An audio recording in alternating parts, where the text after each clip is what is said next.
Olá, bom dia, boa tarde ou boa noite para você que mais uma vez está conosco em mais um estudo do princípio ao fim. Hoje é o nosso quinto estudo e nós estaremos falando a respeito da graça do Senhor Jesus Cristo. Nós temos hoje como tema do nosso estudo, a minha graça te basta. Compreenderemos que a graça do Senhor Jesus Cristo não foi oferecida somente ao apóstolo Paulo, pois estas palavras, a minha graça te basta, foram por Cristo proferidas ao apóstolo Paulo. Contudo, hoje nós compreenderemos que a graça de Cristo também é o bastante para você e para mim, o bastante para te salvar e para me salvar da condenação do pecado, ou seja, da condenação a qual está sobre você e a qual está sobre mim por sermos transgressores da lei de Deus, porque o próprio apóstolo Paulo nos diz no Novo Testamento que pecado é a transgressão da lei do Senhor Deus. Eu convido você então a abrir a palavra do Senhor Deus no livro de Gálatas, no capítulo 4, para juntos lermos os versículos 4 e 5 e começarmos a compreender mais profundamente a respeito deste tema tão maravilhoso, que é o tema que fala a respeito da graça do Senhor Jesus Cristo em favor dos homens que mereciam a condenação eterna. E a palavra de Deus, no livro de Gálatas, nos diz assim: mas, vindo a plenitude dos tempos, Deus enviou o seu Filho, nascido de mulher, nascido sob a lei, para remir os que estavam debaixo da lei, a fim de recebermos a adoção de filhos. No plano eterno, entre o Pai, o Filho e o Espírito Santo, a respeito de toda a sua criação, Deus estabeleceu as coisas perfeitamente. O Senhor Deus não estabeleceu que Lúcifer e mais aquela multidão de anjos viessem a cair em pecado e se transformassem em demônios. Deus também não estabeleceu que Adão e Eva viessem a transgredir a santa lei de Deus e a caírem em pecado juntamente com Satanás e os seus anjos. Todavia, Deus ele concedeu aos seus seres criados e inteligentes o dom do livre arbítrio. Por isso, embora o plano de Deus, estabelecido na eternidade entre Pai, Filho e Espírito Santo, fosse um plano perfeito para que todas as suas criaturas inteligentes fossem perfeitas, puras e santas por toda a eternidade, ainda assim, o Deus triuno compreendia que em algum momento os seus seres criados poderiam se rebelar contra o seu Criador, poderiam se rebelar contra a santa e perfeita lei de Deus e se tornarem assim transgressores. Então, segundo a palavra do Senhor Deus, o plano eterno para salvar o homem, se este, porventura, um dia viesse a cair, aqui nós vemos que estava para se cumprir após 4 milênios de pecado nesta terra. Infelizmente, o plano perfeito que o Senhor Deus tinha para suas criaturas não ocorreu.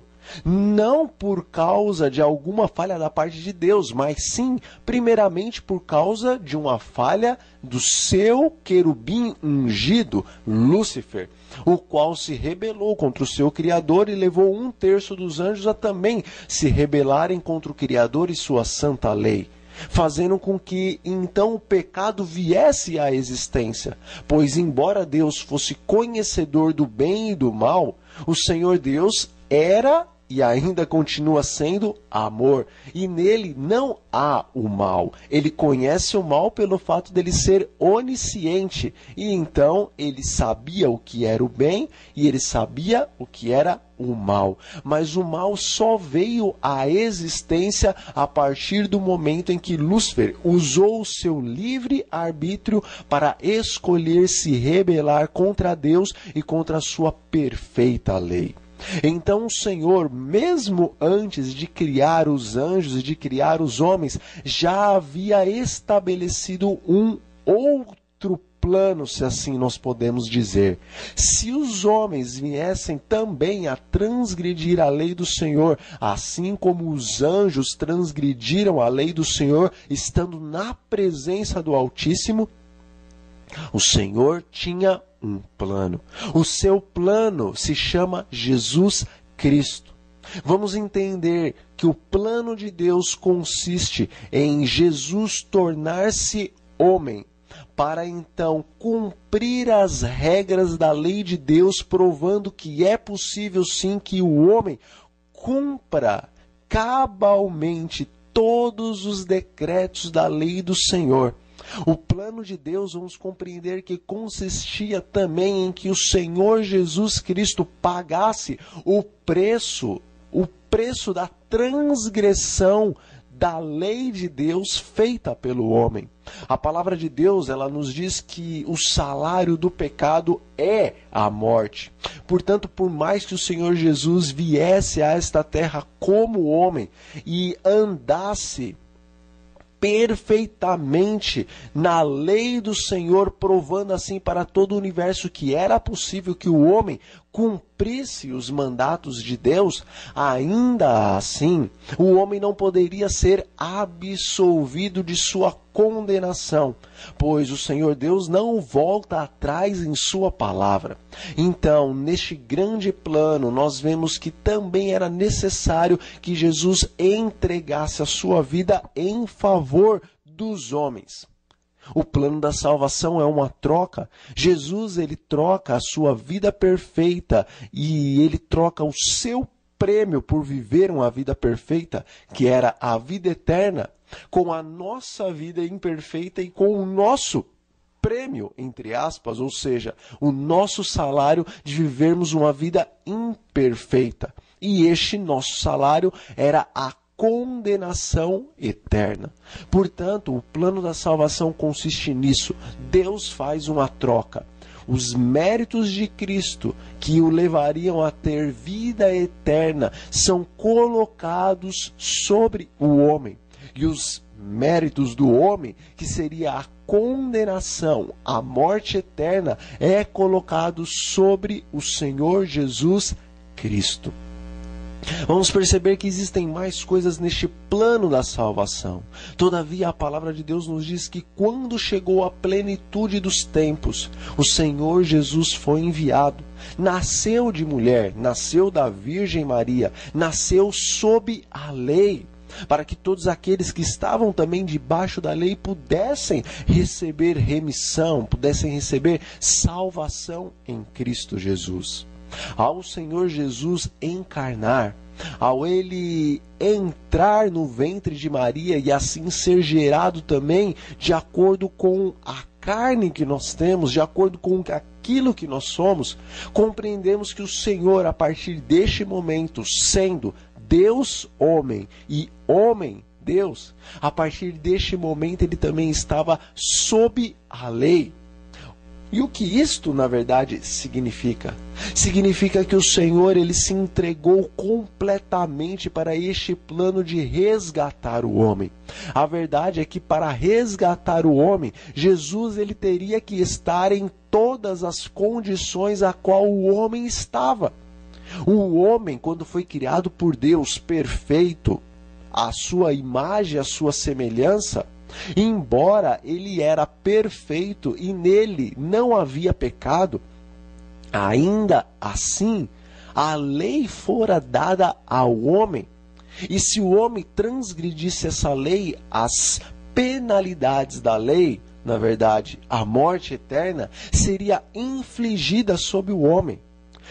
O Senhor Jesus é Deus. O Senhor Jesus, juntamente com o Pai e com o Espírito Santo, estabeleceram a lei de Deus. O Deus triuno está acima da lei, porque a lei é tão somente a explanação, a revelação do caráter santo, perfeito e justo do Senhor Deus triuno. Todavia, o Senhor Deus encarnou. Jesus transformou-se também em homem e assim ele não estava mais acima da lei, Como Deus, ele estava acima, mas como homem, ele estava sob a lei.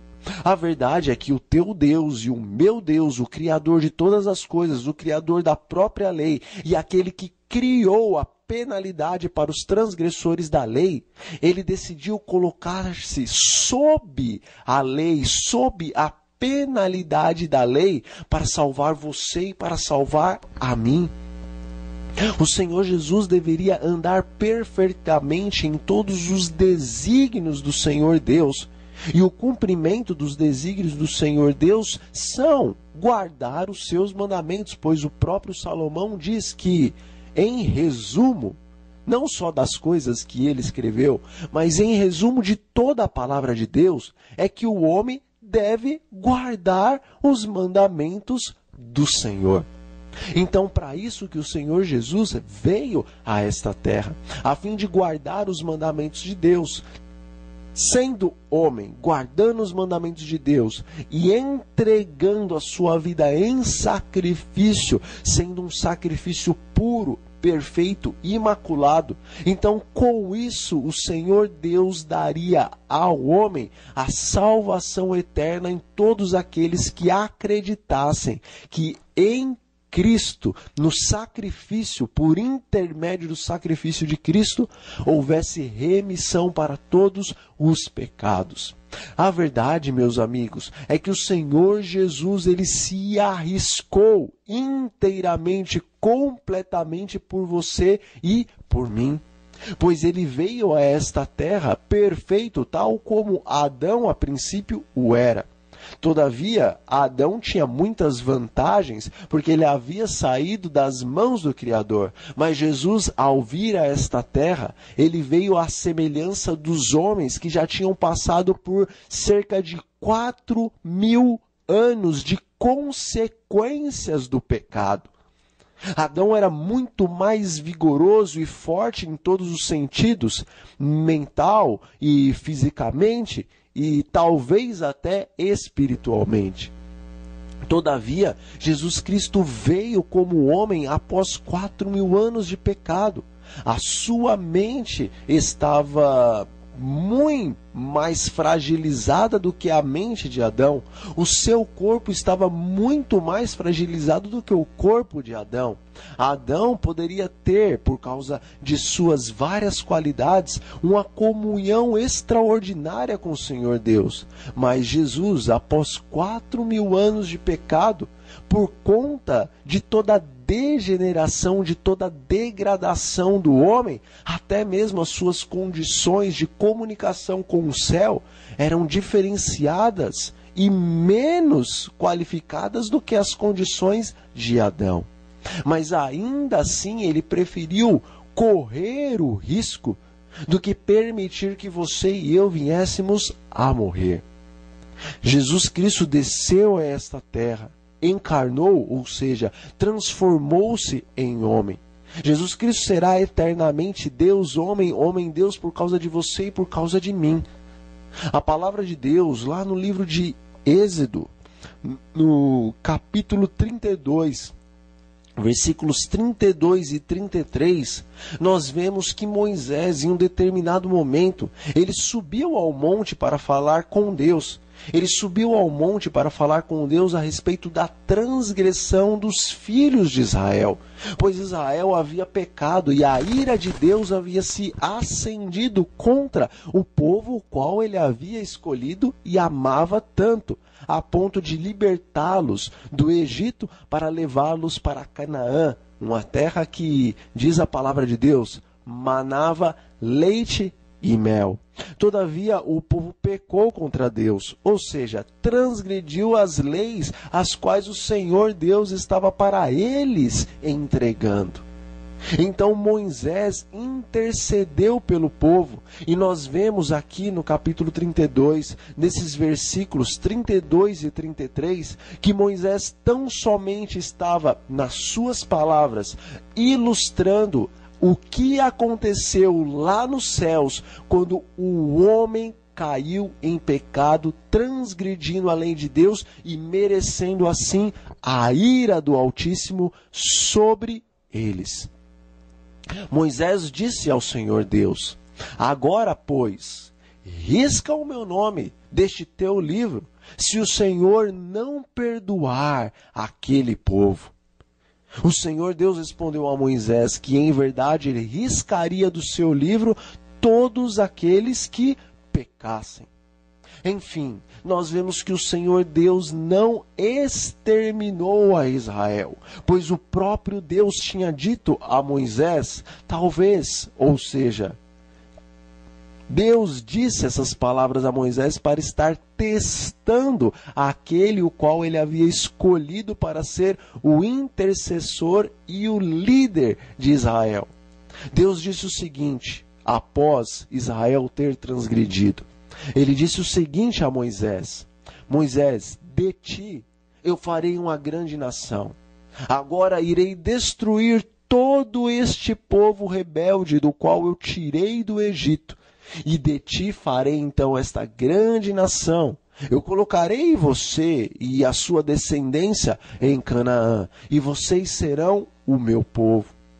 Mas Moisés, neste momento, ele fez como que um tipo de Cristo. Ele ilustrou a Cristo. E ele ali intercedeu pelo povo, dizendo que se porventura Deus destruísse aquele povo que merecia ser destruído, então que Deus destruísse a ele também, pois Moisés não havia pecado contra Deus.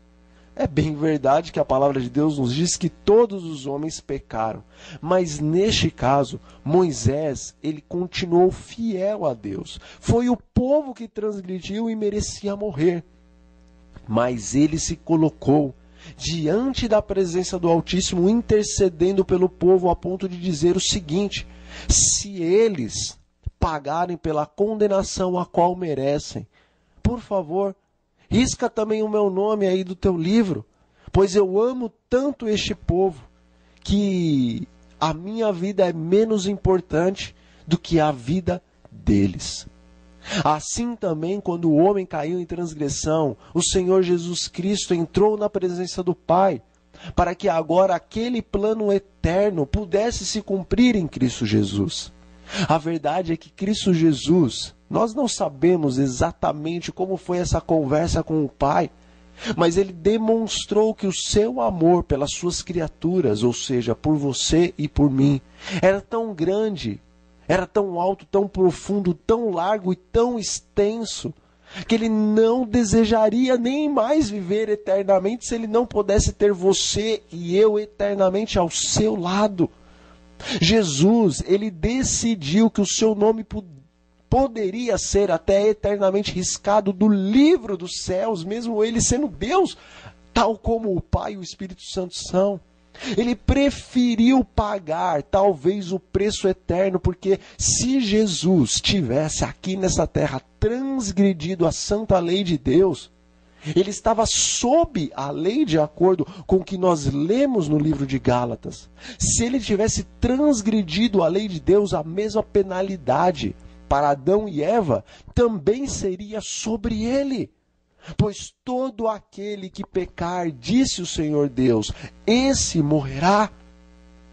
E nós vemos que no deserto da tentação, Jesus poderia ter pecado. Nós vemos que em todo o seu ministério ele poderia ter pecado, pois ele foi constantemente tentado por Satanás, pois Satanás sabia que se porventura o Filho de Deus pecasse, sendo o Senhor Deus justo e justíssimo, Jesus também estaria nas mesmas condições do homem, recebendo sobre si a condenação do pecado. Jesus preferiu descer do céu, porque ele estava acima da lei, mas ele preferiu descer do céu, se tornar homem, se colocar debaixo da lei, correr o risco de ser exterminado eternamente, só para salvar a você e só para salvar a mim. É como se o Senhor Jesus estivesse dizendo para o Pai: agora, ó Pai, pelo fato de que eu amo tanto estes a quem eu criei, se eu não posso viver sem eles, ou melhor, se eu não posso viver eternamente com eles, então Eu prefiro morrer eternamente com eles do que ficar sofrendo, pensando que um dia eu poderia ter comigo os meus filhos, mas eu estou separado eternamente deles. Jesus preferiu correr o risco de ser riscado eternamente dos registros dos céus e de passar a sua eternidade no pó da terra, porque amou tanto a você e a mim, a ponto de não suportar a ideia de estar eternamente separado da raça humana. Isso é grande e é profundo demais. Talvez seja até difícil para você compreender, e com certeza também é difícil para eu compreender. Como assim? Jesus é a existência, porque a palavra de Deus diz que no princípio, ele, Jesus, era o verbo, era a palavra, e ele estava com Deus, e ele também era Deus. A palavra de Deus nos diz, no livro de São João, no capítulo 1, que todas as coisas foram formadas por intermédio do Senhor Jesus, e que nada do que existe veio à existência se não fosse por ele. A palavra de Deus nos diz que Jesus era a luz dos homens e que a luz dos homens era a própria vida. Como compreender isso? Aquele que é eterno, aquele que é a própria existência. Pois quando na palavra de Deus é dito que Jesus é o grande eu sou, ele está dizendo que ele existe. Ele está dizendo que ele não veio de coisa alguma, ou que ele não nasceu de qualquer outra coisa. Jesus, quando diz que ele é o grande eu sou, ele está com isso dizendo que ele não veio de uma explosão. Ele está dizendo que ele existe, por isso todas as coisas existem. Jesus está dizendo que ele é a existência. E se não existisse ele, o Pai e o Espírito Santo, não haveria nada, nem no universo, nem em lugar algum.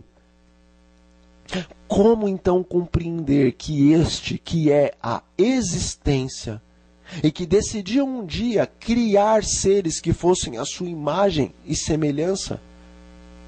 Como entender que este ser, em determinado momento, ao ver os seus filhinhos transgredindo a sua santa lei, ao vê-los prestes a serem condenados eternamente, como entender que este ser toma a decisão de sair da sua situação de Deus para entrar numa situação de criatura, e de criatura pecadora, pois Jesus veio à semelhança de carne pecaminosa. Ele não veio à semelhança de Adão quando fora formado perfeitamente.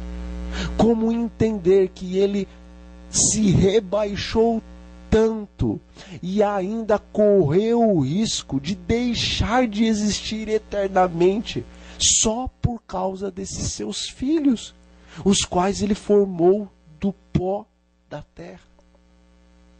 Você consegue compreender isso?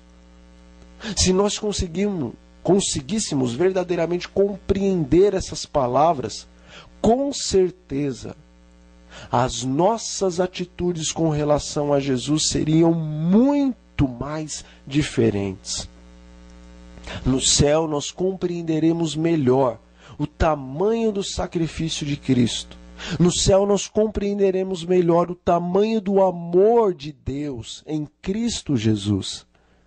Mas hoje podemos compreender, ainda que de maneira pequenina, que o Senhor Deus infinito amou tanto o mundo, o Pai, amou tanto a você e a mim e a essa raça que foi formada do pó da terra, que ele tomou a dificílima decisão de dar o seu Filho unigênito a fim de salvar todos aqueles que nele crescem. Jesus hoje é teu e Jesus hoje é meu. Aquele que desde a eternidade era Deus Supremo, agora ele não apenas é Deus Supremo, mas ele é homem. Por conta disso, ele faz parte agora da nossa família e nós fazemos parte da família dele. Por causa da transgressão do pecado e por causa da encarnação do Senhor Jesus, hoje o homem que merece a condenação eterna, em Cristo Jesus, ele se tornou a raça em todo o universo mais privilegiada de todas. Porque hoje o Deus Criador, Jesus, não apenas é Senhor do universo, Deus infinito, onipotente, onipresente, onisciente. Hoje, Deus eterno é também homem. E ele se assenta no trono do universo sendo homem. Portanto, a raça humana se torna em Cristo Jesus príncipes, reis e sacerdotes por toda a eternidade. Em Cristo, nós somos elevados agora acima dos anjos, não para vivermos com vaidade, mas sim para vivermos com maior humildade, porque agora em Cristo somos elevados à raça mais privilegiada em todo o universo. Este é um pouco do plano eterno qual Deus estabeleceu para o homem, o qual merecia a condenação eterna. A palavra de Deus nos diz que aonde o pecado abundou, a graça superabundou. E é isso, o povo que merecia ser condenado eternamente agora em Cristo, o nosso Senhor e Salvador, nós somos elevados a uma estatura. Nós somos elevados a um cargo eterno, o qual os olhos humanos não viram, os ouvidos humanos não ouviram, e a mente humana, ou seja, o coração do homem, ainda não compreendeu todas as coisas as quais o Senhor Deus, lá nos céus, tem preparado para todos aqueles que o amam. Vamos compreender rapidamente um pouquinho da missão de Cristo aqui nesta terra. Na verdade, já falamos bastante a respeito da missão de Cristo aqui nesta terra. Mas agora vamos até o livro de Lucas, ou melhor, vamos até o livro de Mateus. Vamos abrir no capítulo 4 e vamos dos versículos 1 até o 10 compreendermos a missão do Senhor Jesus e as várias ou as 4 etapas da missão de Cristo em favor do homem. Capítulo 4 do livro de São Mateus, a partir do versículo 1. Vamos abrir então a palavra de Deus, e a palavra do Senhor nos diz o seguinte: Então foi conduzido Jesus pelo Espírito ao deserto, para ser tentado pelo diabo.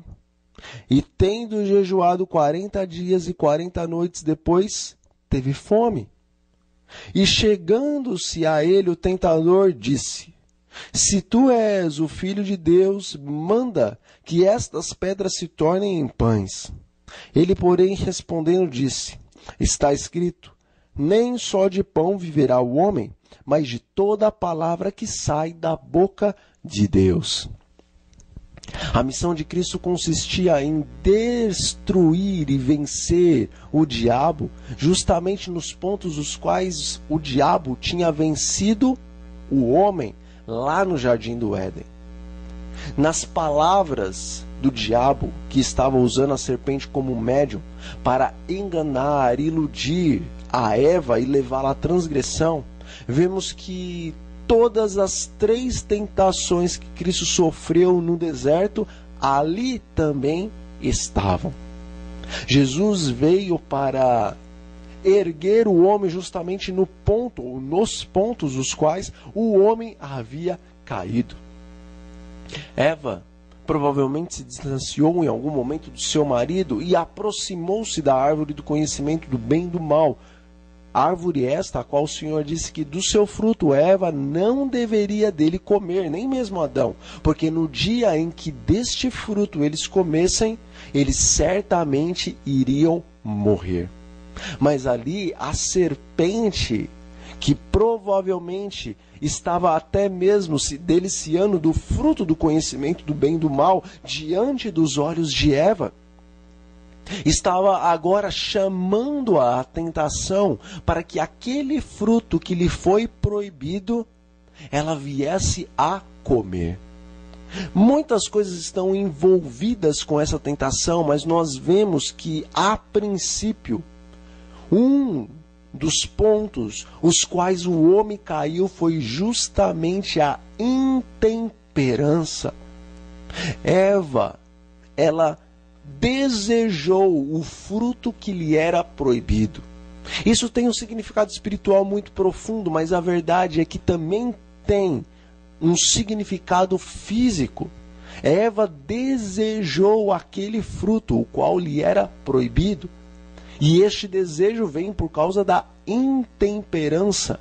E ali estava começando a primeira e grande transgressão do homem, o primeiro grande pecado, a intemperança. Satanás, a princípio, tenta Jesus com a primeira tentação, a qual ele tentou Eva.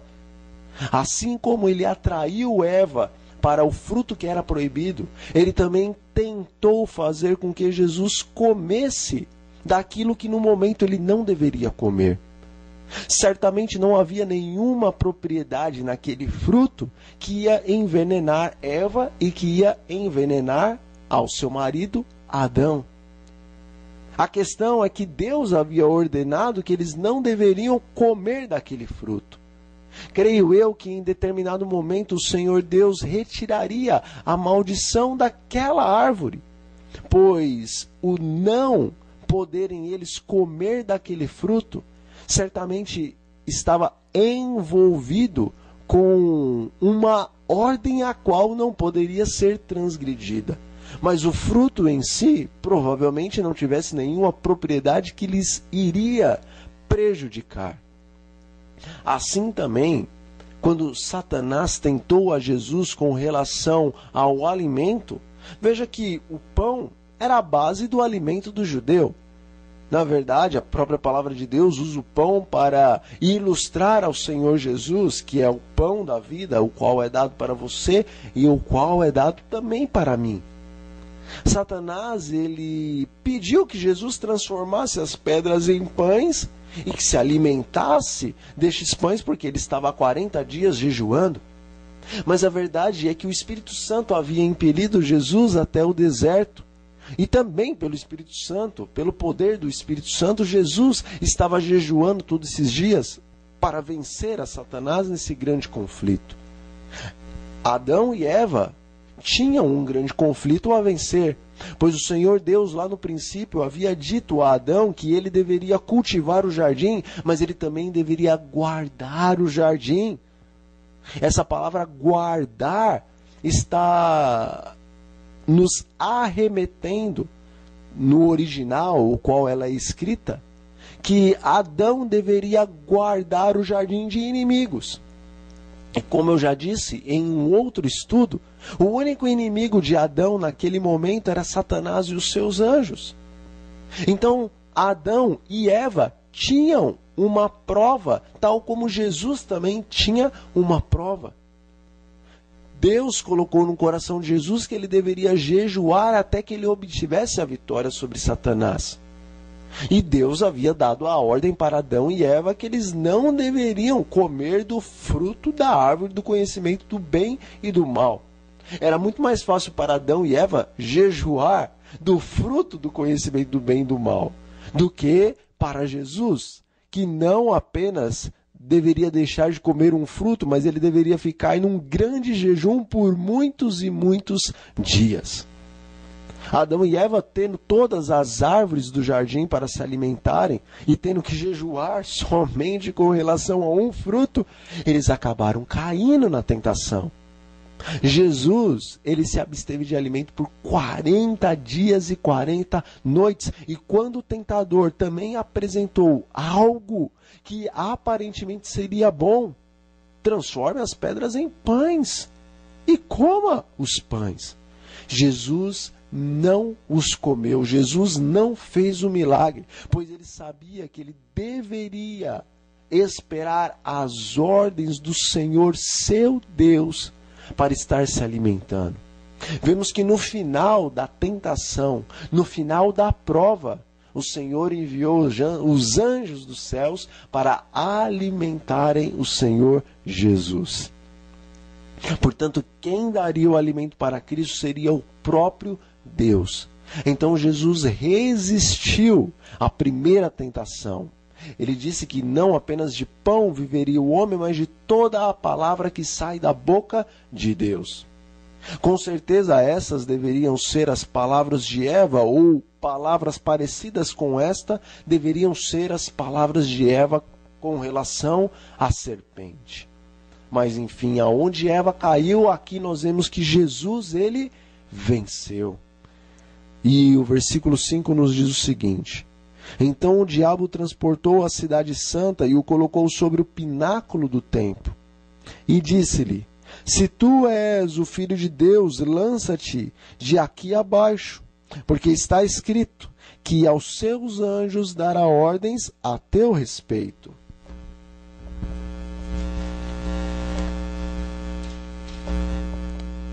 E tomar-te-ão nas mãos, para que nunca tropeces com o teu pé em alguma pedra. Disse-lhe Jesus: também está escrito: não tentarás o Senhor teu Deus. Satanás aqui pegou as palavras do próprio Deus e as apresentou ao Senhor Jesus, a fim de fazer com que Jesus caísse em tentação. Ele misturou a verdade da palavra de Deus com suas mentiras, a fim de criar uma confusão na cabeça de Cristo e levá-lo também à presunção, para que então, dessa maneira, já que Jesus não caiu na tentação com relação à intemperança, viesse ele a cair agora com relação à presunção. Eva, pela serpente, ou seja, por Satanás, por intermédio da serpente, acabou caindo neste ponto o qual o Senhor não caiu. Pois Satanás, lá no Éden, nós vemos que ele também pegou as palavras de Deus e as colocou diante de Eva de uma tal maneira que Eva se confundiu pelo fato de ter dado ouvidos a Satanás. Vemos também que a presunção começou a nascer no coração de Eva, pois Deus havia dado uma afirmativa para ela e para o seu marido: no dia em que vocês comerem deste fruto do conhecimento do bem e do mal, certamente vocês morrerão. E antes o Senhor havia dito: de todos os frutos que estão no jardim, vocês podem comer livremente. Mas a serpente, ao usar as palavras de Deus, ao perguntar para Eva: foi assim que Deus disse que vocês não poderiam comer de nenhum dos frutos do jardim? E ao Eva responder às palavras de Deus, e a serpente novamente usar agora estas outras palavras, dizendo que certamente ela não morreria, pois no dia em que ela comesse do fruto do conhecimento do bem e do mal, ela seria semelhante a Deus. Eva foi presunçosa porque Deus havia dado uma afirmativa e agora ela acreditou que ela mesma poderia compreender as coisas melhor do que o próprio Deus. Pois se Deus havia afirmado e ela agora havia desacreditado, ela estava colocando ela e a própria serpente em uma posição mais elevada do que a posição do próprio Deus. Se Jesus se atirasse ali daquele pináculo, ele também estaria por causa da presunção e por causa do engano, desta mistura de verdade com erro, ele estaria também tentando a Deus, assim como a própria Eva estava tentando a Deus. Jesus então se lembrou que Deus havia dito que não deveríamos tentá-lo. Por isso o Senhor não se lançou do pináculo abaixo como Satanás estava desejoso de que ele se lançasse. Nós devemos compreender a palavra de Deus. Nós devemos buscar o conhecimento do que ela verdadeiramente está querendo nos dizer. Pois, em verdade, Satanás ele pode pegar a verdade e misturar com o erro, assim como ele fez lá no Jardim do Éden, com Eva. Assim como ele tentou fazer com o Senhor Jesus, neste caso, o qual acabamos de ler. Mas o Senhor Jesus, no ponto em que Eva caiu, ele acabou resistindo. E por fim, a terceira tentação. A palavra de Deus nos diz o seguinte a respeito dela. Novamente o transportou o diabo a um monte muito alto e mostrou-lhe todos os reinos do mundo e a glória deles. E disse-lhe, tudo isso te darei se prostrado me adorares. Então disse-lhe Jesus, vai-te, Satanás, porque está escrito, ao Senhor teu Deus adorarás e só a ele servirás. Satanás lá no Éden havia dito a Eva que quando ela comesse do fruto do conhecimento do bem e do mal, ela seria semelhante a Deus. E seria também conhecedora do bem e do mal, assim como Deus o é conhecedor do bem e do mal. Satanás, agora que Eva estava passo a passo transgredindo as ordens de Deus, ele colocou no coração de Eva o mesmo sentimento que havia em seu coração. Lúcifer, ele caiu porque ele quis ser semelhante ao Altíssimo e até maior do que Deus. E a última e grande tentação que levou realmente Eva a transgredir completamente as ordens de Deus foi que se ela transgredisse as ordenanças do Senhor, se ela comesse do fruto, ela se tornaria como Deus, conhecedora do bem e do mal. Eva, então, gostando das palavras e desejosa do fruto que parecia saboroso e que dava entendimento, quem sabe ela imaginou que esse entendimento poderia chegar um dia a ser tal como a onisciência do Altíssimo. Então, por conta disso, ela comeu do fruto e se tornou uma transgressora das leis do Senhor Deus. Aqui Satanás, ele também oferece todas as coisas ao Senhor Jesus. Ele oferece este planeta, ele oferece o trono deste mundo. Pois nós vemos em Lucas que Satanás neste momento também diz que todas essas coisas haviam sido entregues para ele, pois com a transgressão de Adão, Satanás toma para si o controle, o governo, o principado, a potestade desta terra. E agora, então, ele oferece esta terra com todas as suas maravilhas a Jesus, se tão somente Jesus se prostrasse diante dele. A terceira tentação está relacionada com a adoração. Eva creu que ela poderia ser semelhante ao Altíssimo. Jesus também recebeu a proposta de Satanás de ter o trono da terra. Todavia, Jesus deveria se prostrar diante dele.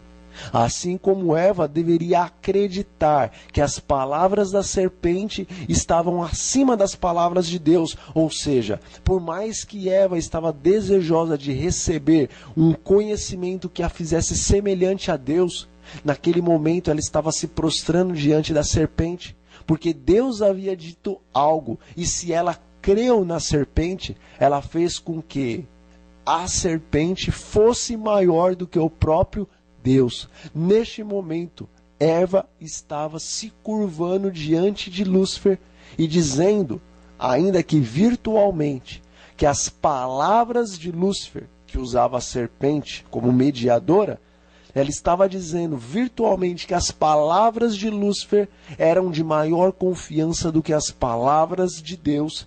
Por isso, neste momento, ela fez de Lúcifer um Deus e se prostrou de maneira ilustrativa e se prostrou diante dele quando ela tomou do fruto e comeu, pois creu que as palavras da serpente eram mais dignas de confiança do que as palavras de Deus. Ou seja, ela considerou a serpente acima do Deus onisciente. Jesus também poderia ter tomado para si este trono da terra e ter colocado Satanás acima de Deus, se prostrando diante dele para receber o governo deste mundo, o qual Jesus havia vindo resgatá-lo. Contudo, aonde Eva caiu, porque Eva desejou tanto o ser semelhante a Deus, como também se prostrou virtualmente diante da serpente. Mas Jesus, ele não quis o trono desta terra, ele não quis ser o Deus deste mundo, tal como Satanás propôs para ele. E ele também não se curvou diante de Satanás. Ele disse: somente ao Senhor Deus se prostrarás e adorarás. Então nós vemos aqui que a missão de Cristo tem várias etapas, mas primeiramente a missão do Senhor consiste em vencer justamente aonde o homem perdeu. Agora que Jesus, ele venceu justamente aonde o homem perdeu, então pelo menos foi provado que o homem poderia cumprir a santa lei de Deus. Contudo, o plano ainda não estava completo. Era necessário que o Senhor agora tomasse sobre si a condenação do pecado. E nós vemos lá na palavra de Deus que um pouco antes do Senhor expirar na cruz do Calvário, ele bradou, ele clamou, diz a palavra de Deus: Deus meu, por que me abandonaste? A condenação do pecado, a ira de Deus que deveria recair sobre você e sobre mim e sobre toda a humanidade, estava naquele momento na cruz do Calvário recaindo sobre Jesus, o Filho de Deus. A ira do Pai sobre Cristo causou essa grande aflição em seu coração, a ponto dele exclamar: Deus meu, por que me desamparaste? Por que me abandonaste? O que você e eu deveríamos receber, Jesus na cruz estava recebendo. Um dia, naquele grande dia do juízo, a ira de Deus recairá sobre os homens, e a condenação que cada um merece há de pagar naquele grande e terrível dia. Todavia, na cruz, Jesus estava pagando justamente este preço o qual você e eu deveríamos pagar no dia do juízo. A ira de Deus recaiu sobre Cristo. Naquele momento, a gloriosa face do Pai se virou do seu Filho, e a ira do Senhor estava a esmagar-lhe o coração. Por isso ele bradou: Deus meu, por que me abandonou? A resposta é: porque você está pagando as consequências do pecado daqueles que agora estão me assistindo. Esse é o amor de Deus, esse é o amor de Cristo por você e também por mim. Cristo morreu. E pelo fato de que ele nunca transgrediu a lei de Deus em seus 33 anos que ele passou aqui na terra, então ele não merecia a morte eterna. Então do túmulo ele ressuscitou. E todos aqueles que creem em Cristo, assim como ele morreu, estas pessoas morrem também, só que para o pecado. E assim como Cristo ressuscitou, todos que creem nele ressuscitam também para uma nova vida. Contudo, o plano, a missão ainda não estava completa. Jesus deveria vencer a Satanás nas tentações a qual ele havia feito com que Eva caísse. Jesus deveria pagar o preço. Ele era o Cordeiro de Deus. que tiraria o pecado do mundo. Então ele morreu por você e ele morreu por mim, ele derramou o seu sangue.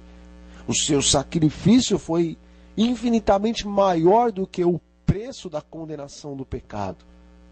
Ele fez esse grande sacrifício.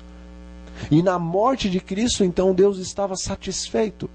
O salário do pecado de todos os homens em Cristo era mais do que bem pago.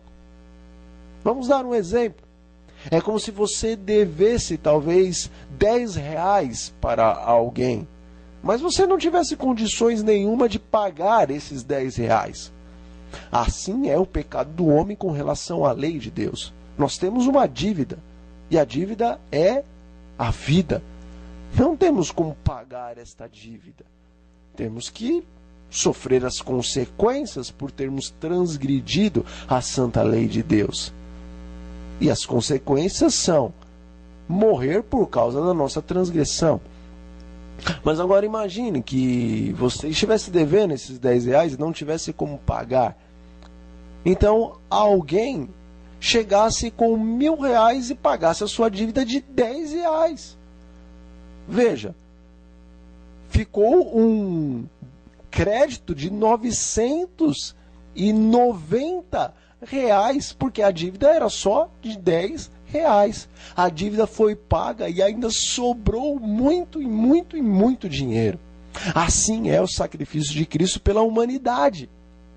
Não havia como nós pagarmos o valor da nossa salvação.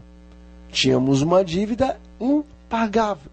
Então veio o Senhor Jesus e morreu em nosso lugar, pagou a dívida. Só que o sacrifício de Cristo é um preço infinitamente maior do que a condenação que você e eu merecíamos. Então a graça, ela superabundou. Cristo pagou o preço e agora ficou em crédito algo extremamente grandioso, o qual nós conheceremos no céu. Este crédito que em Cristo ficou para você e ficou para mim e ficou para toda a humanidade. Então Cristo, agora pagando um preço, ele subiu aos céus para continuar a sua missão, pois a missão de Cristo, o plano da salvação, não consiste somente no que ele fez na terra, mas sim no que ele fez nos céus. A palavra de Deus no livro de Hebreus, no capítulo 8, versículos 1 a 3, nos diz o seguinte: Ora, o resumo do que temos dito é que temos um sumo sacerdote tal, que está sentado nos céus, à direita do trono da majestade, ministro do santuário do verdadeiro tabernáculo, o qual o Senhor erigiu, e não o homem. Porque todo o sumo sacerdote é constituído para oferecer dons e sacrifícios. Por isso era necessário que este, ou seja, Jesus, tivesse alguma coisa que oferecer. Jesus, sendo o Cordeiro de Deus que tira o pecado do mundo, ele ofereceu a sua própria vida em favor de você e em favor de mim. Agora ele subiu até os céus para o verdadeiro santuário, o verdadeiro tabernáculo que ali existe. Para fazer o quê? Para estar intercedendo constantemente por você e por mim, apresentando ao Pai constantemente o sacrifício o qual ele fez por você e o qual ele fez por mim. A missão de Cristo continua nos céus. Ele está constantemente intercedendo para que Deus tenha misericórdia de você e de mim. Ele está constantemente mostrando as suas mãos para o Pai, dizendo: Pai, por estes eu morri, derramei o meu sangue por eles, livre-os dos pecados os quais eles têm cometido, porque eu paguei a dívida, e o preço que eu paguei é infinitamente maior do que o pecado o qual eles têm cometido. Então Jesus está agora intercedendo por você e por mim neste santuário. Mas a missão não termina por aí. Os seus filhinhos ainda estão aqui na terra, sofrendo as consequências do pecado. E a palavra de Deus diz também que o homem é pó. E que quando o homem morresse, ele voltaria ao pó. E que o fôlego de vida, o qual o Senhor havia lhe dado, este voltaria para Deus. Então, na palavra do Senhor, o apóstolo Paulo nos diz que chegará um dia em que o último ato desta missão de resgate, deste plano da salvação, do Senhor Deus e de Cristo e do Espírito Santo seria colocado em vigor. Neste último ato do resgate do homem, diz o livro do Apocalipse, no capítulo 1, no versículo 7, eis que ele vem com as nuvens e todo o olho o verá. Jesus, ele sairá do seu encargo de sumo sacerdote nos céus.